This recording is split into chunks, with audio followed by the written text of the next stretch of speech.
is a picture of our friend Jared. He's a Longmont police officer, and he's holding our dog Kalani when Kalani was a puppy.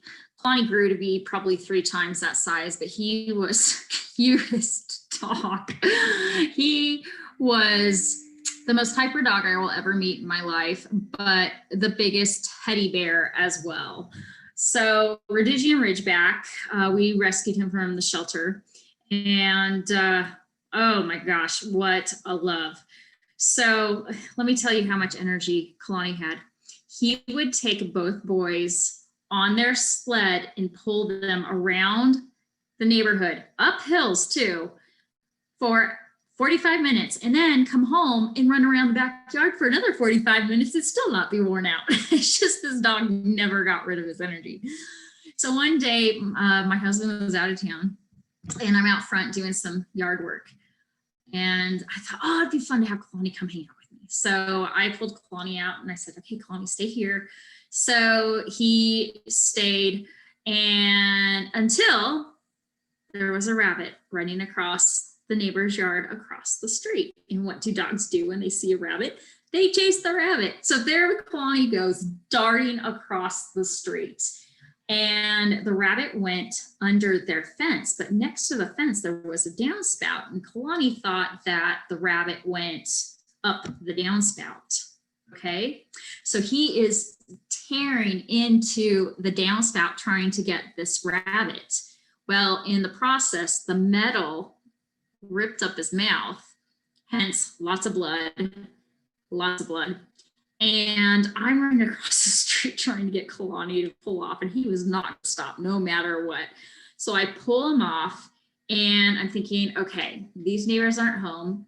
My husband's out of town. And so I went next door to the other neighbor who we were really close to. I said, Roy, I need your help. So we put Kalani in the back of Roy's truck. It was like an extra cab with, the roof on the back end of the pickup truck. So we put Kalani back there so if he bled all over, it wouldn't ruin anything, and rushed into the emergency room. So we go into the emergency room and they take him straight in to put him under and then start stitching up his mouth. So in the process, while I'm waiting for Kalani to get stitched up and then to check him out, all that stuff, I went home and I had sent a text to my neighbors. I said, don't go to the north side of your yard. When I get home, I will clean it up. And so while he was getting stitched up, I went home and I got every cleaner out I could think of to wipe up every piece of blood, because it was horrible, you guys. It looked like a murder scene. And I go back to the hospital, pick Kalani up and bring him home. And you guys, because he was drugged from the anesthesia or whatever they give to animals, he came home and he slept for the rest of the night. I seriously sat there. I was like, is this what it takes for this dog to still?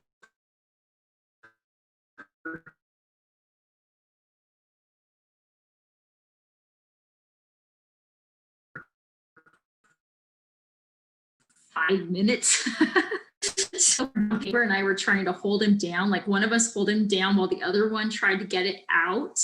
And he was so strong, literally, we couldn't do it. So her husband comes across the street and he's like, all right. So I don't remember if it was both of us holding him down or if he held him down and we pulled it out. But I mean, it was like a 3-person thing trying to help this poor dog.